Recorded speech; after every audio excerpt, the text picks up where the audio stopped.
En algunos humedales del sureste de México, el cocodrilo ya no está en peligro. Todo lo demás sí, no desapareció, volvió. Y donde vuelve, otras especies simplemente dejan de verse. No es recuperación, es desplazamiento. Y nadie está hablando de esto. Durante años, en estos humedales del sureste, los mismos donde la gente pesca desde lancha y el agua huele a lodo caliente, el sistema parecía estable, no perfecto, pero sí entendible. Peces, aves, reptiles, cada quien en su lugar. El cocodrilo estaba, pero no dominaba, no se dejaba ver tanto, y eso importaba más de lo que parecía, porque su presencia discreta mantenía cierto equilibrio.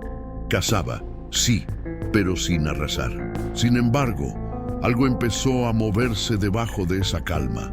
No fue un evento espectacular, fue una suma de decisiones humanas pequeñas, cambios en el uso del suelo, presión sobre el agua, ausencia de depredadores mayores. Y ahí es donde la historia se vuelve más delicada, porque el sistema no colapsó de golpe, empezó a inclinarse lentamente, casi sin hacer ruido. El primer quiebre no se anunció. No hubo titulares, ni alertas, ni algo que la gente pudiera señalar con el dedo. Pero en campo, los que conocen estos humedales, los que han caminado entre manglar y agua negra desde niños, empezaron a notar algo raro. Menos aves en las orillas, cardúmenes más pequeños, silencios donde antes había movimiento. Y al mismo tiempo, más ojos asomando al atardecer. Más lomos rompiendo la superficie. El cocodrilo dejó de ser presencia ocasional y empezó a marcar territorio con otra intensidad. No porque regresó fuerte, sino porque el sistema dejó de contenerlo. Y aquí es donde se rompe la idea cómoda. No es que haya demasiados cocodrilos, es que ya no hay suficiente de lo demás. Cuando una sola especie empieza a ocupar espacios que antes no le correspondían, no es señal de salud, es aviso de desbalance. Lo que siguió no fue un estallido, fue una aceleración silenciosa. En menos de lo que tarda una generación en darse cuenta, los registros empezaron a repetirse.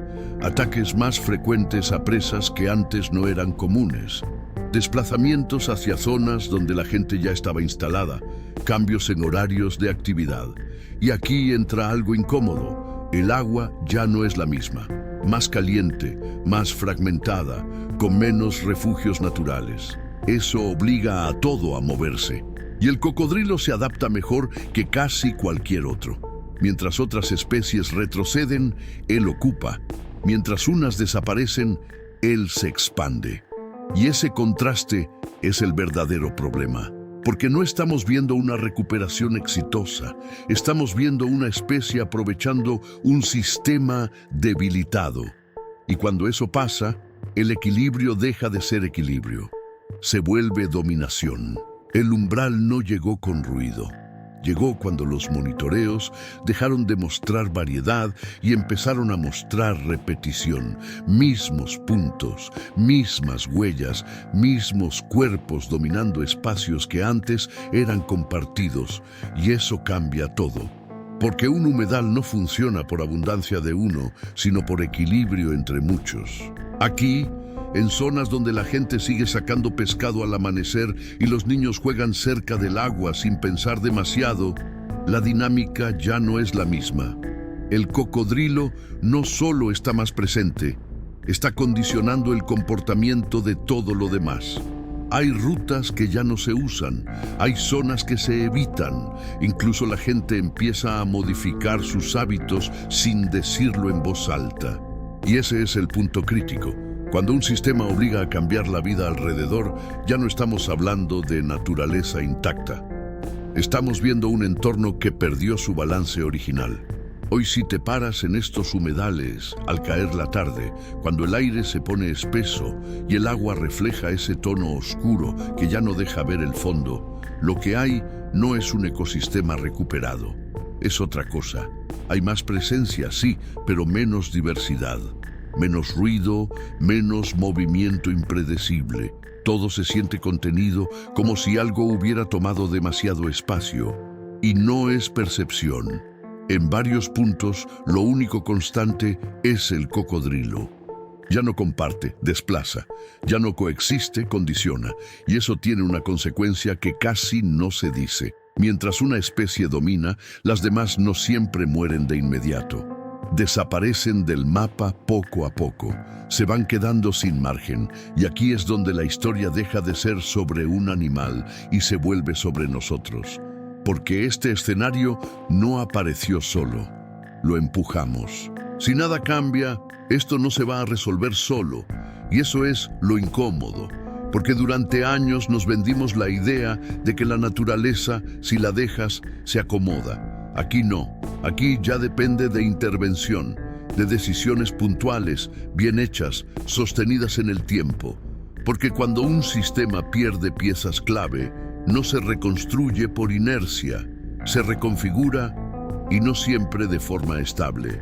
Un solo evento, una sequía más intensa, un incendio mal contenido, una alteración en el flujo del agua, puede empujar esto a otro nivel, más cerrado, más dominado, más frágil. Y entonces ya no hablamos de recuperar equilibrio, hablamos de administrar consecuencias. Eso es lo que está sobre la mesa, aunque no se diga así. No es urgente porque se vea dramático. Es urgente porque se está volviendo normal. Y cuando eso pasa, revertirlo cuesta mucho más. Esta historia no va realmente sobre un cocodrilo.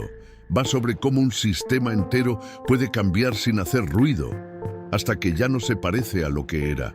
Porque aquí no hubo un colapso espectacular, hubo una serie de ajustes pequeños que nadie atendió a tiempo. Y eso es lo que la vuelve incómoda. No hay un villano claro, pero sí consecuencias muy concretas. En estos humedales que muchos conocen, donde el agua sigue corriendo y la vida aparentemente sigue igual, lo que cambió es la estructura. Y cuando la estructura cambia, todo lo demás se acomoda alrededor, incluso nosotros. La pregunta ya no es si el cocodrilo debía volver o no. La pregunta es, ¿qué pasa cuando regresa a un lugar que ya no es el mismo? Porque entonces deja de ser símbolo de conservación y se convierte en evidencia. Si te interesa seguir desmenuzando estos procesos, aquí seguimos, uno por uno. ¿Qué especie valdría la pena mirar así de cerca?